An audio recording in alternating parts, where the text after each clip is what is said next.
Welcome to the League of Women Voters Meet the Candidates Forum, produced in collaboration with WTJX-TV, our partner for over 20 years in bringing these programs to the voters of the Virgin Islands. I am Rosalie Simmonds Ballentine, a member of the League of Women Voters of the Virgin Islands, and I will serve as the moderator for today's forum. It is our goal that you, the voting public, will become better acquainted with the candidates for political office in the Virgin Islands and therefore be able to make informed choices at the polls in November. We are pleased to have as our two guests today Senator Myron D. Jackson, a Democrat, and Senator Marvin Blyden, also a Democrat. The candidates have been informed in advance of the format for the program. Each will have 1 minute for an introductory statement and 1 minute for closing. Questions of major interest to the public will be presented by the moderator. No candidate has been provided with these questions in advance of the program. The first respondent will be rotated among the candidates. The first responder will have 2 minutes for a response to a question, with the other participant having 1 minute to contribute or to challenge. Now for the introductory statements, starting with Senator Blyden. Hi, good morning. Senator Blyden. Hi, thank you. Good morning. Hi, I am Senator Marvin Blyden. I would like to thank the League of Women Voters and WTGX for affording us candidates this opportunity to present our platform and respond to questions that are going to be afforded to us this morning. I look forward to having an insightful discussion on the many issues that we face here in our territory and ways that we can come up with solutions to solve them. In addition, I would also like to thank the people of this territory for affording me the privilege to serve you over the past 20 months. And for that, I am grateful and humbled. In every decision I have made in these last 20 months, I have always put you, the people of this territory, first and foremost in my mind. I have represented you to the best of my ability, and I've worked hard on your behalf. In addition to working well and communicating with all of my colleagues. Again, I am Senator Marvin Allen Blyden, your choice for solutions. I am number 18 in the general election on Tuesday, November the 8th, 2016. Remember, your voice is your vote. And I would like to hear you loud and clear on the 8th of November by coming out and casting your vote for any individual that you feel have worked on your behalf. Thank you, Senator It is that Blyden. important. And thank you so much again. God bless. Thank you, Senator Blyden. Senator Jackson? Well, greetings. I want to thank the League of Women Voters for this opportunity to speak to the community through this forum. My name is Myron D. Jackson. I'm a native Virgin Islander. I've lived all my life in the Virgin Islands. I am a product of the public and private schools. I graduated from Charlotte Amalie High School, a class of 1975. I furthered my education at the Parsons School of Design, and I returned into government service in 1980, and I have been in government service since. My areas have been in planning, cultural development, historic preservation, and community development. And I presently serve as the chair on the Committee on Culture, Historic Preservation, Youth and Recreation. I'm the chairman of that committee. This is my second term in the Senate. I would like to continue to work on your behalf. And I want to thank all of the voters in the primary. And I'm asking for your support in the general election on number 7 Democratic candidate on the ballot. Thank you, Senator Jackson. So let me ask the first question, and I'll start with you, Senator Jackson. You're both incumbents, so let me ask you this. What major accomplishments have you made over the past 2 years on behalf of the people of the Virgin Islands? that would justify your reelection? Senator Jackson? Thank you for the question. I have been a very strong advocate in the areas of culture and historic preservation. In the areas of accomplishment, I think I bring to the Virgin Islands legislature a very strong sense of that we should preserve our history and our culture. I've brought a different way of business to the legislature in that we would recognize who we are as a people and also the accomplishments of Virgin Islanders in terms of legislation. I have moved legislation for the creation of a sports policy, which is now implemented, and in this term, the creation of the Sports Policy Commission to advance sports and wellness in our community. I have advocated for the readaptable use of our public buildings owned by the Virgin Islands government and the revitalization of them. In both the 30th and the 31st, I've advocated for readaptable use, and in this term, I was successful in finding partners, Danish partners, as well as local partners for the readaptable use of the J. Antonio Jarvis School and Complex for the development of a modern museum, a school of trades, arts and culture, and the creation of our arts and cultural corridor and what we know as Hospital Garda that's in badly need of repair, and it's so deplorable from the bottom of Government Hill to the Lionel Roberts Stadium. In addition to that, I've advocated in areas of the sports for our youth. I've been one of their advocates for funding for the various leagues for our children. And most recently, of course, the tournament in St. Croix. I continue to promote and advocate on their behalf. Thank you, Senator Jackson. Senator Blyden? Yes, good morning, and thank you for that question. I believe that's a very important question.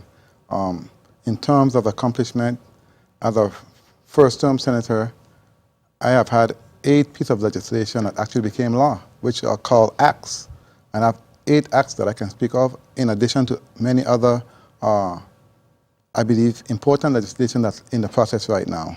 But I want to speak first on Act number 7730, which, as you know, when I came into the legislature, we were about to sue Hovensa, and I appropriated the first $1 million to fight against them, even though I knew it was not enough, but it showed that we were serious in protecting our assets and moving forward, whereas we do not let anyone take advantage of us as Virgin Islanders. That's who we are. And I'm happy that I brought a piece of legislation forward, whereas we were able to garner negotiation, whereas we got ArcLight, where they have now created many jobs for many individuals, particularly in the island of St. Croix. So I'm happy for that piece of legislation. Second act I would like to talk about is Act number 7845. This act basically mandated the government departments to submit certification during the budget process, because last year during the budget process, many times they would come in and many federal dollars would be going back to the federal agencies without being spent properly here. So I wanted to make sure that they were using those funds properly and they were being accounted for and there was transparency, whereas we can utilize more federal funds and use the local funds for other uses. Act number 7879, which mandated all school counselors to be trained in grief and stress counseling with all of the different issues that face us here in the territory with gun violence, rape, etc. We say our students aren't learning, but at the same time, we know they're not focused because they have so many stuff on their mind, the parents are not home, etc. And I believe that was very important for our students in our school system. Thank you, Senator Blyden. I'm sure there's lots more, Yes, but we do have to move on to some other questions. Thank you. Thank you very much. Again, since you're both running for re-election, you're both incumbents, let me ask you this other question, and I'll direct it first to you, Senator Blyden. Unlike most jurisdictions in the United States, There are no rules prohibiting our senators from using taxpayer dollars to fund or support their reelection campaigns. Should this change, why or why not? And if you think it should change, what would you do to correct it? In terms of using taxpayer dollars to fund any campaign, they should never change. Taxpayer dollars are just for that, for the taxpayers. It is not for any individual to enrich themselves or further their careers. I believe that is a travesty to do such.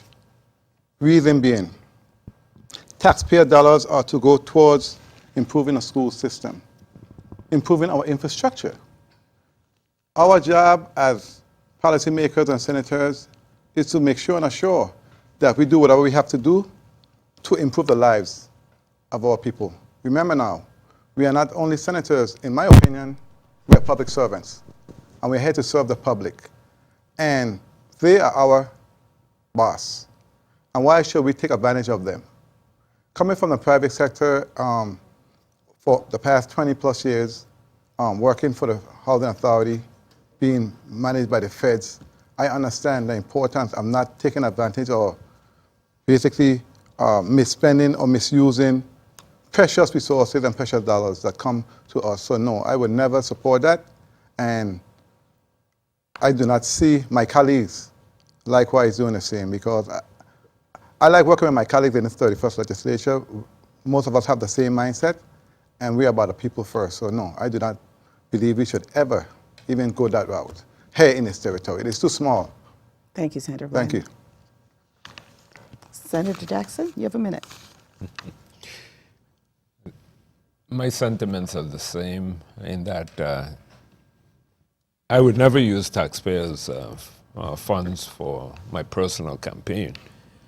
And the election laws in the Virgin Islands are very clear in reference to the perimeters that we can function in. I do think, though, that within the legislature, we need to relook at the manner to which we do campaign during an election year, and that we should go on recess. And I think inherently some of the conflicts that have happened in the past where legislators are campaigning and at the same time conducting the people's business have created sometimes conflicts. And I think we need to improve on that and relook at the manner in which we function, and likewise the period of time that we should go out in the community and campaign. As you know, we serve 2-year terms, and coming in as a freshman, you always hear, well, you got to start campaigning in your second year. And what does that mean, start campaigning in your second year, when you're doing the people's work? And I find that I've put the people's first, and likewise my campaign second, and that when an appropriate time comes, you do your campaigning so that you don't really have the kinds of conflicts. But when you're being said, encouraged to start campaigning in the second year of your term, you're going to have inherently conflicts from time to time. And of course, the questionnaire from the Daily News, have you used your phone in your office? Have you ever used your fax machine? Have you ever received a Xerox campaign literature? And the like. And the legislature has put various protocols in place so that we don't have those kinds of conflicts. But I really do think that it's time for us to look at going into recess and then likewise do our campaigning so we have clear lines of definition in doing the people's work as well as going out and campaigning on behalf of our platforms. Thank you, Senator Jackson. Now, my last question to you all as senators, as incumbents, and I'll direct this first to you, Senator Jackson. Virgin Islands senators are among the highest paid of state legislators in the United States. Taxpayers are indeed asking, why are our legislators earning such high salaries for full-time service when the public feels grossly underserved and underpaid in comparison to other mainland jurisdictions? How do we justify senatorial salaries? This is a question that I've heard before even taking this seat, and I understand the dynamics of it. And sitting in this seat, I also recognize what is required. Many other jurisdictions, senators do not serve 365 days of the year. We do. There are also various other levels of government and bureaucracy in terms of councilmen and the like, depending from state to state, and how their Senate or legislature is structured. We belong to the National Conference of State Legislators, and it's very interesting in interacting. And I think in the Virgin Islands, we are asked to perform beyond our measures in terms of what is required in our policy making as legislators. It's part of the culture. Is it right? In many cases not, because we end up dealing with executive branch issues. We become super commissioners in addition to policymakers. And as a result of that, most of us are available 24/7 in our advocacy on behalf of our people. I do think that the issue relating to salary equality in the territory has been one that I've spoken on, especially in this new administration, in terms of the executive branch raises and increases, and likewise that our employees require the salary raises as we committed to, however, within our means. So the salaries of senators, I know, continue to be a bone of contention for many.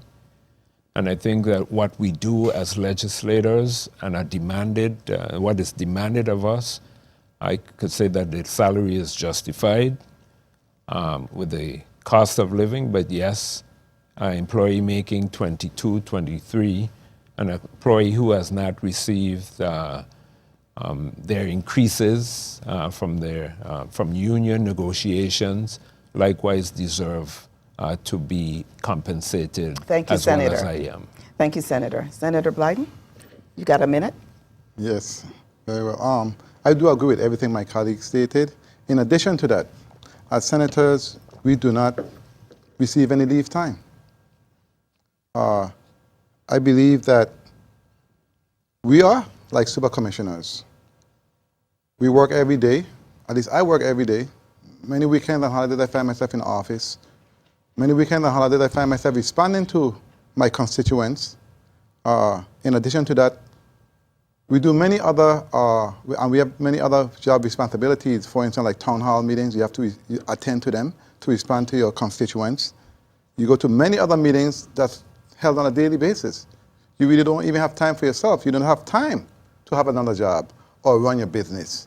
So in regards to the salary, yes, people feel it's kind of high, but at the same time, commissioners make more than the senators. Directors make more than senators, some of them, and the deputy commissioners. We do not have all of the fluff like cell phones, cars, etc. So you got to look at all of the above. In my last job with my business, I was making way more than what I'm making now. It's a personal sacrifice for me because of what I want to do and where my heart is at. So you got to look at all of the issues and come to a conclusion. Thank you, for the Senator. question. Thank you. Now let's move on to the topic of public safety, and I'll direct my first question to you, Senator Blyden. As you know, the Community Foundation of the Virgin Islands produces an annual compendium of data on the status of children in the Virgin Islands entitled Kids Count. Their most recent data show that the rate of juvenile violent crime arrests in the Virgin Islands is much higher than on the mainland. What can you do as a senator to address this alarming issue? Arrests of minors in our community. Yeah, for juvenile violent crime arrests. What can I do as a senator? As a senator. Well, not only as a senator, but as a father and as a Virgin Islander what I have been doing and what will I continue to do. Before I came here as a senator in the 31st legislature, as I said, I managed the Housing Authority, and what I did back then was reached out to those individuals that were not working, was into trouble, was smoking, etc., and actually brought them in, talked to them, and offered them opportunities. There were several opportunities I offered them in terms of going in the right direction. We had a program in the Housing Authority called Youth Build. I geared many of those individuals toward the Youth Build program single-handedly. I brought most of those individuals in that program. Additionally, those that were not juvenile, I also assisted them by bringing them into a section called a Section 3 program, where even though they had records, etc., they were able to get a job, learn a skill, and be employable. And I'm happy to say several of those individuals are still working to this date. Now, as a senator, what I have done, I've introduced legislation also to assist those type of individuals. Several pieces of legislation. One of my major pieces of legislation was geared toward those that find themselves getting into trouble, going to the prison system, but yet still, we as senators and as the government have done nothing to support those individuals. So what I did, made it mandatory that they receive their GED and or job skills training, whereas when they come out they have a certification or certificate, whereas they can find a job. And not only that, I went above and beyond, whereas I'm going to give certain companies, to include construction companies, tax incentives, whereas they can hire these individuals and give them a fair chance of being a productive citizen in our community, whereas, as we know, once you have a record, it's like we write you off, so what do you expect? You're going to get the same result over and over again. You have to give them a chance, because we're all human, to correct their actions and be part of the solution, not the problem, because you're still creating more problem if you keep it the way it is right now. So that's what I have done as a senator. Thank you, Senator. Thank you. Senator Jackson, you have a minute. Thank you. In the area of our youth, I do believe my role as a policymaker and my advocacy in this particular area is in the development and the support of alternative programs for our youth. And that is why I felt as strong as I did about the establishment of the sports policy, because it's an engagement not only in wellness for all ages, but also a focus on our youth. Because if you look at the talents that we have produced from these islands, sports is one of the areas that we have excelled in. And likewise, that funding for our sports programs are essential, because these are useful tools in working with our young people. I believe in early childhood education, and I support early childhood education because I recognize that to stop this trend, that we need to focus on early childhood development. In addition to parenting is a particular area of concern, because I grew up at a time where even if your parents weren't home, I had a community center in Hospital Ground known as Round the Field, Winston Romo Center, where I went after school. And when I got into that center, there were individuals that my parents knew or knew my parents, and likewise kept me in tow and engaged me with cultural, sports, and other recreational activities that kept me out of trouble. And now I serve as the people of the Virgin Islands as your senator. I believe we need to go back to these community centers, strong community centers, and likewise to fund them properly. Thank you, Senator. Thank you very much. Well, still on the subject of public safety, because, I mean, one of the things that we've been hearing constantly in the news, reading in the newspaper, all of the shootings, the violent crime that seems to be rampant in our community. There have been over 300 homicides over the past 5 years in the Virgin Islands. In addition to gun control, what other measures would you propose to address the #1 concern among Virgin Islanders, that of crime? And Senator Jackson, I'll start with you. Well, most recently we passed legislation, and I was a co-sponsor with my colleague Senator Roach in the issue of how guns come into the territory. And of course, we all are familiar with the most recent incident at Cyril King Airport, where an individual, a Virgin Islander, brought weapons into this territory. And it was really through some advocacy and checks and balances that at that time was in place that we learned of this particular infraction. I think there are other areas of crime prevention, and again, for me, and I come out of one of advocacy, having understanding what it is to lose someone to gun violence, and my advocacy is in the area of prevention.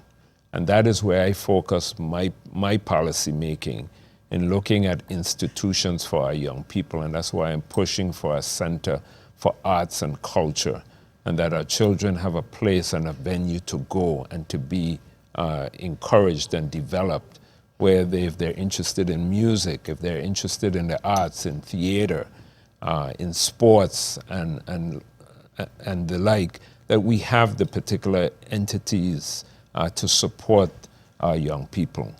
In terms of community engagement, I do think as a community we need to be much more responsive. It says it takes a village to raise a child, but that village also has a responsibility for check and balances and making sure that we do what is necessary. Parenting is also very, very important, and that's an area that I would like to see, and I know the Department of Human Services has done various programs as it relates to parenting, and the Department of Education through their various programs with their parents, working with the children, and those are key in turning things around. We most recently had some legislation that we were looking at in terms of children that come from poverty level homes, and likewise their inability in the classroom to function properly. And those are some of the areas in education that we also need to address in terms of this check and balances. So early childhood education, community engagement, Virgin Islanders who are responsive and likewise become neighbors again, and that I think we could turn the trend around, because we have to take back our children. Our children are precious. Thank you, Senator. Senator Blyden? Yes. Would you like to respond to that? Yes, ma'am. Crime and public safety in our community. Crime is rampant in our community. It seems like the more we have town hall meetings, the more we meet, the worse it's getting.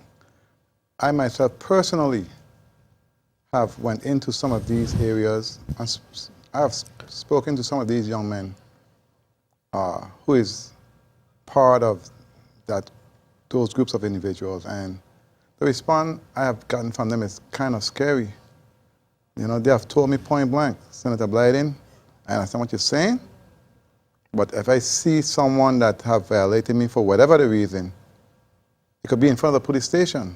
They're going to get it, and I will turn myself in. We got to realize these young people really do not think about tomorrow, next week, next year. They think about today and living for today. So we have to change the mindset. I realize that. Starting from our clergies. Whenever I go to church, I usually talk to them and tell them, you know, I understand we have there is something we go by in terms of preaching, but we need to speak on these issues because the parents go to church, the grandparents go to church, and we all need to be on the same page to save these youngsters. Because right now, whatever we're doing is not working, and it's very difficult and hard and heart-wrenching. Every day you're hearing what's going on here in our community. But at the same time, vocational education is very important. That's why I have, for the last year and a half, I've been meeting with the school system in terms of the trade initiative that I brought forward, and we have had about 5 meetings so far, and it's coming to fruition. We need to put the trades back in the junior high and high schools, where we can give these youngsters a fair chance. Many of them go to school, but they're not interested in the curriculum. They are not focused. So at times, if they can use their hands and be able to make a living and earn a skill set, that's what we need to do. We need to do whatever we have to do to save them. Thank you, Senator Blyden. Thank you. Can we move on now to, let's talk about economic development, move into that area. And I guess my first question I'll direct to you, Senator Blyden. The financial experts have said that the Virgin Islands must grow its economy in order to raise itself from the current financial dilemma. What have you done during your term in the legislature to contribute to the growth of the Virgin Islands economy? You have 2 minutes, Senator Blyden. Thank you for that question. What I've done in terms of supporting growth in our economy over the past 20 months. Well, first and foremost, I have supported every and voted for every piece of legislation that came through that had anything to do with economic growth in our community, to include zoning legislations. But what I've done personally, I have gone out every time I've traveled and a couple times on my own and met with investors who have different ideas and businesses that they would like to bring into the territory, and brought them in to meet with my colleagues and several of them with the governor. So I have done my part in terms of seeing how we can bring in new dollars in our community. In addition to that, I have also supported any small business owner that wanted to create a business for themselves and their families and bring new taxes and revenues to our territory. And finally, I have met with an insurance company, as a matter of fact, and I would like to talk to that as we go forward, that actually going to provide health insurance to small business owners, the taxi drivers, or anyone that has a business that cannot or do not have access to insurance. And that's new revenues here in our territory. And I will continue to strive to try and see how I, as an individual Virgin Islander and a senator and a representative of the people, how I can actually work with my colleagues to bring new businesses here to our shores, to include technology. There are several individuals that are very interested, but at the right time, I will talk about that. Okay, thank you, Thank you for your Senator. question. Sure, thank you. Senator Jackson, would you like to comment on that? Sure. Economic development is key. I sit on the Economic Development Committee. I continue to support all the initiatives that my colleagues and I have offered. I'd like to start with agriculture, because I think when we talk about the economy, agriculture is viable, and we have committed and I have advocated, as well as with my colleagues, additional funding for the Department of Agriculture, and we're seeing the fruits of that blossoming now in this new administration. I passed the legislation with my colleagues.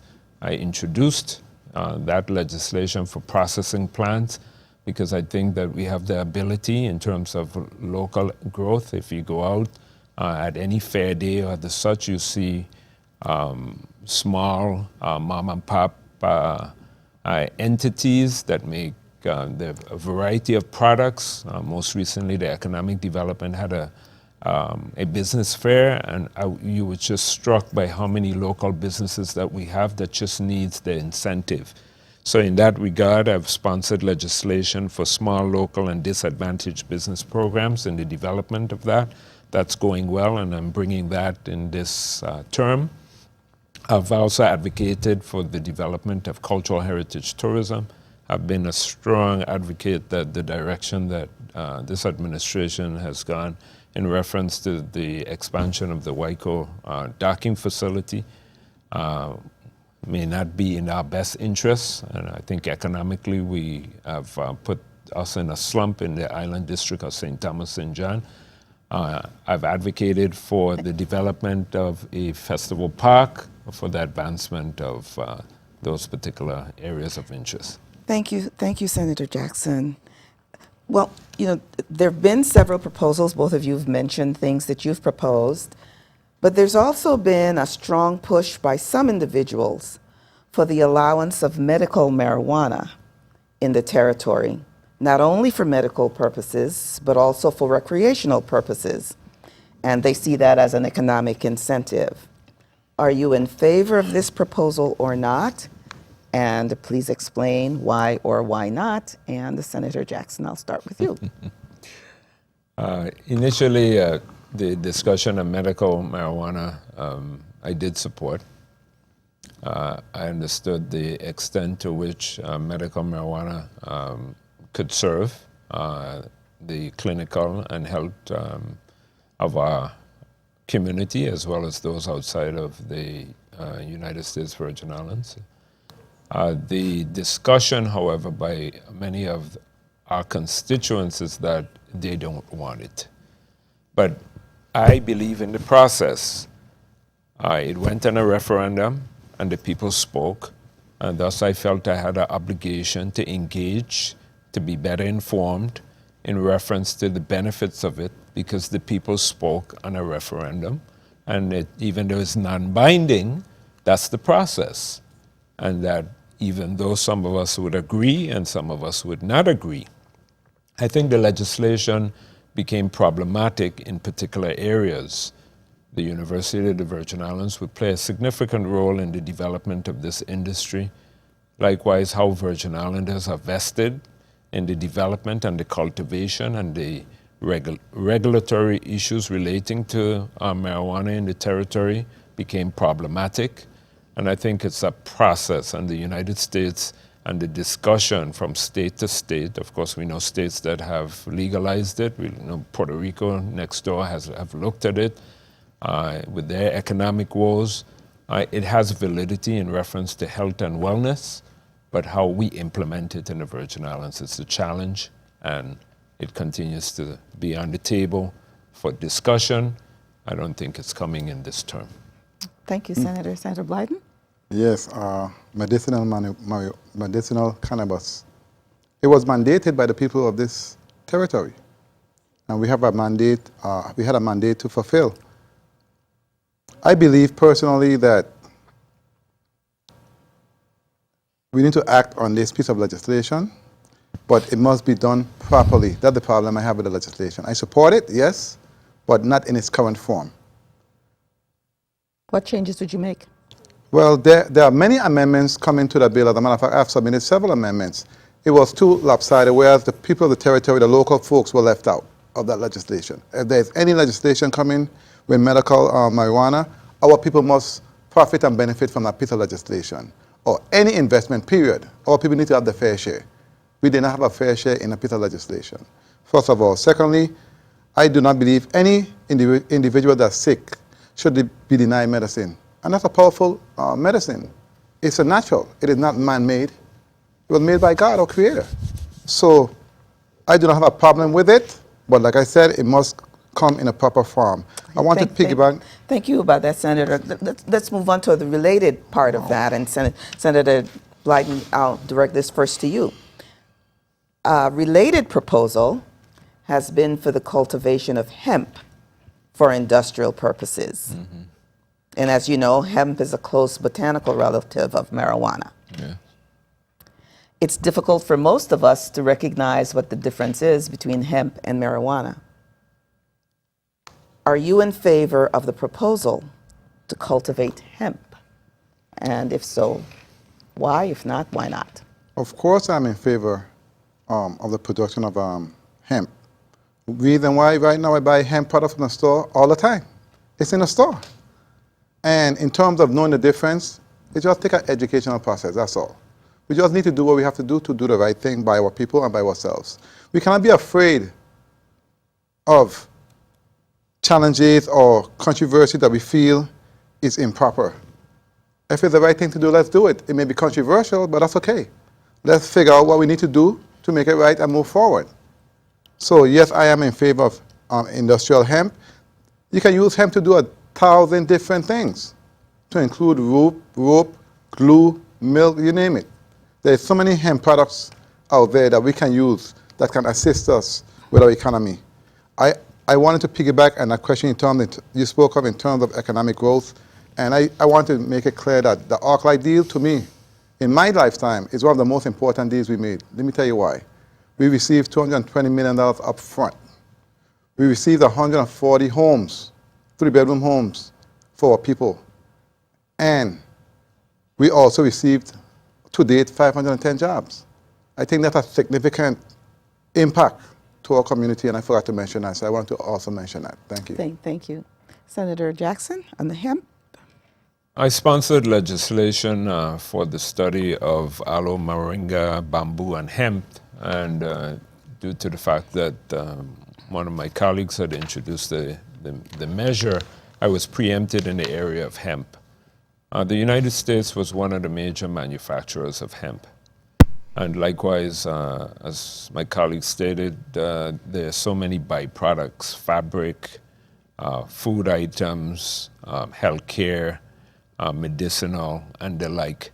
And when we talk about diversification in agriculture, if we're looking at agriculture, and like I said to you, processing plants, because we have the abundance of fruits, local fruits, that come into season, and now everybody has a mango tree in the yard. Not that that's the prime fruit that you want for the industry, but the fact is that they go to waste. Mm-hmm. We have Kenep. Likewise, you can make jams and drinks and so forth within the season, and we could use our fruits in season for that. Hemp is very similar. Of course, the issues with the federal government in production continues to hamper, but we look at other societies that have produced hemp, and it's a valuable and also very good diversification of our industry if we look at it under agriculture. So I support it 100%. Thank you, Senator. Now, on the question, and I think my next question, I guess I'll direct to you, Senator Blyden. Yes, the next question starts with you. Okay. Or did I start this last one with you? So this next one I start with you, Senator Jackson. Okay. Let's move on to the environment. What do you perceive as possible dangerous impacts of climate change on the territory?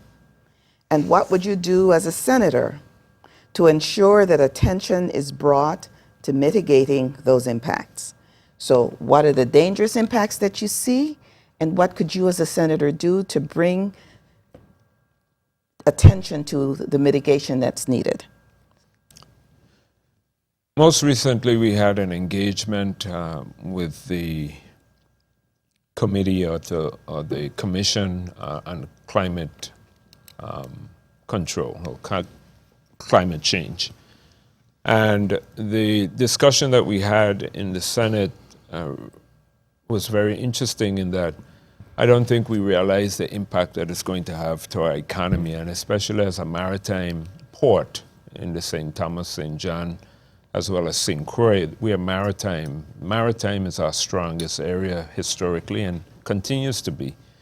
And that likewise our shorelines are going to be impacted. The manner to which we build in the process, we're building a new highway, it will be impacted. I've advocated for the issues relating to, for example, tsunami warnings, and have been on the case of Vitima to implement those measures that the signage and the alarm system were moved forward, and we've now started in that process, education of our young people in reference to the issues of climate. I've introduced legislation that looks at our tree ordinance so that we stop cutting down so many of our trees randomly with the development that we've had. I've advocated for the development of our long-range plan, which is in one of our senators' our offices, in moving that forward for a long-range plan. I've been very conscious in the choices that I make regarding zoning and the impacts, and also the plastic. I support the protection of our environment. I had put in legislation, it was preempted, but the governor has now submitted a package to the legislature relating to plastic, the ban on plastic, as well as recycling. And I'm very interested in just the whole promotion of national pride and how we as Virgin Islanders take care of our environment. It is the only thing that we have. So I'm not a supporter of development in offshore keys. I think those should be preserved for our wildlife and to benefit our tourism economy as part of our cultural heritage tourism product. And I continue to be a strong advocate for the environment. Thank you, Senator. Senator Blyden? Sure. Can you repeat the question for me, please? What do you perceive as possible dangerous impacts of climate change on the territory? And what would you do as a senator to ensure that attention is brought to mitigating these impacts? Okay, very well. One of the most serious impact I see that's going to impact climate change here in the territory is those big ships that's coming to a port and letting out all the emission into the air. That's a big problem. I know I have been doing some research in terms of how we can regulate those ships, not to stop them from coming here, but regulate whereas when they import, how we can containment of that emission. That's a lot of emission going out. If you look out into the ocean, that black smoke going up on a daily basis when they're here, that's not good for us and our environment and climate change. Also, when it comes to development, to assure that they leave the green spaces with any development because that is also important and will assist us in climate change. We are not affected here as much as they are in the United States right now, but it's a global issue, and anything we can do to assist, we must. But those are the two areas I see that I can make an impact when it comes to climate change. And last but not least, public education. Many folks do not look at it or even think about it or take it seriously. But once they're educated, they will be more involved and have a better understanding of what to and not to do moving forward. Thank you, Senator Blyden. Okay. Related to the environment, a big problem we're having now with waste management. And I know I've heard you all make comments about it, so I'm sure that we probably have an interesting exchange about that. What could you do as a senator to address what is perceived by many to be the slow pace of the Waste Management Authority in developing and implementing plans to manage solid waste in the territory? And Senator Blyden, you get to go first. Well, it is only right that I go first because I am the chair of that committee to include public works and housing. And that's right down my alley. So I will answer you to the best of my ability and honestly. First of all, we must start with the board. There have not been a full board in place for a while. We finally have gotten a board in place that's going to make the proper recommendations to move the agency forward. I was at a board meeting up to yesterday at the Waste Management Authority with the board. And yes, you are correct. We have issues with the Waste Management Authority. First of all, it's not only going to take the authority, but it's going to take us, the people of the territory. It is ridiculous, and I mean ridiculous, the way we don't have no pride in ourselves or our community. I know from the time I got in there, I've been meeting with the Waste Management Authority, and I told them one of the things they need to do is to get cameras at the dump site. Folks are just doing what they want, when they want, how they want, because there's no enforcement and there's no consequences. After begging for at least these months and nothing has happened, I have put in legislation and found the funding to bring cameras to those bin sites. So that's one of the things I have done to assist with the situation we face ourselves in.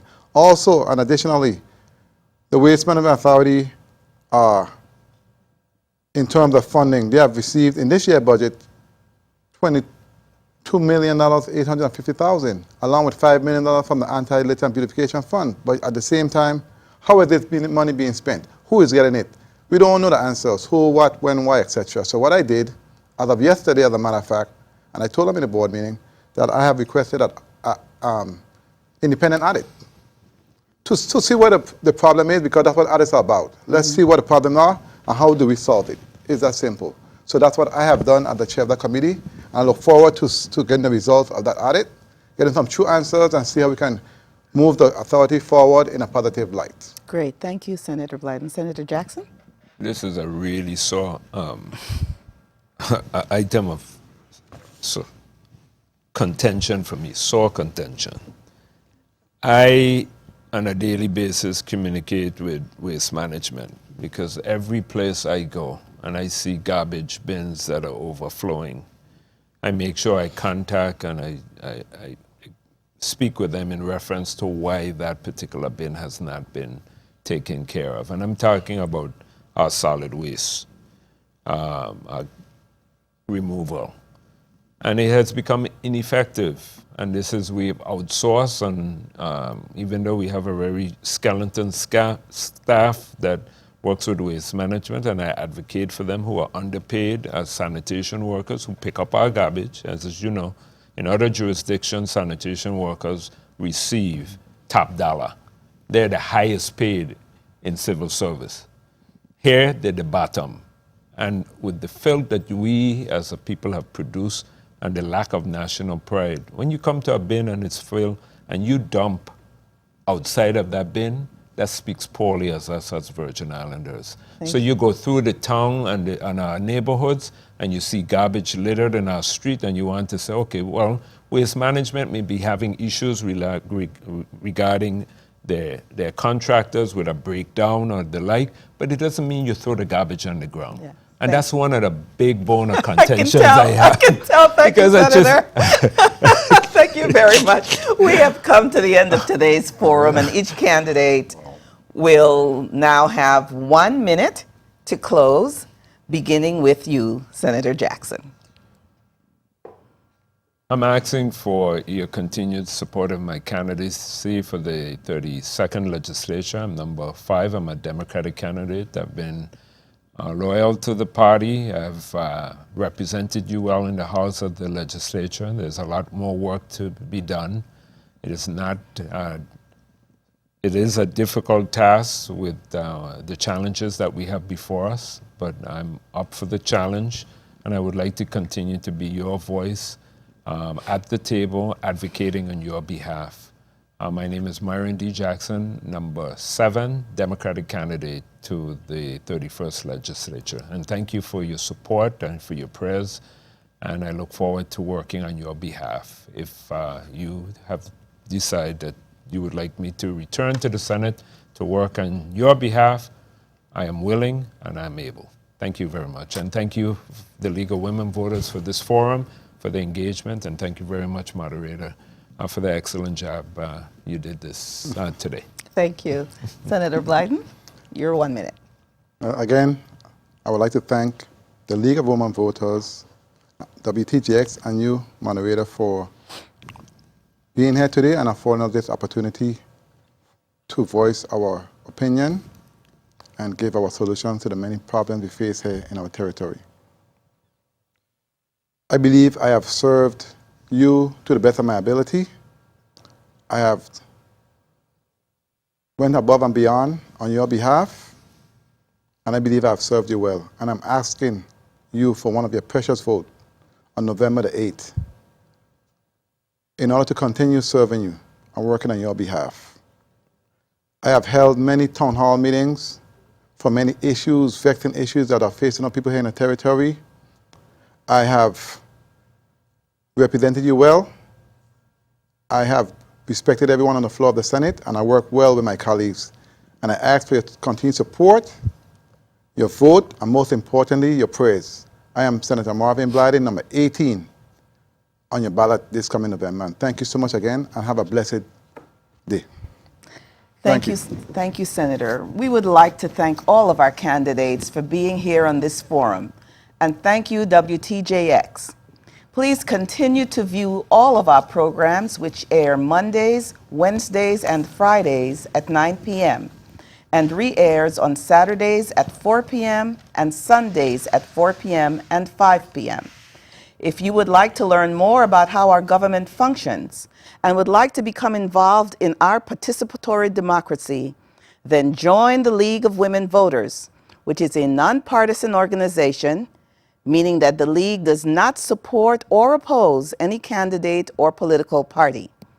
The League works to increase understanding of public policy issues and to influence public policy through education and advocacy. Do consider joining the League of Women Voters, which is open to both men and women. Visit our website at www.lwvvi.org. Be sure you are registered to vote.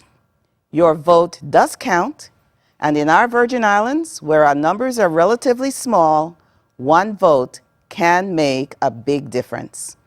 Remember, your vote determines the kind of government we will have.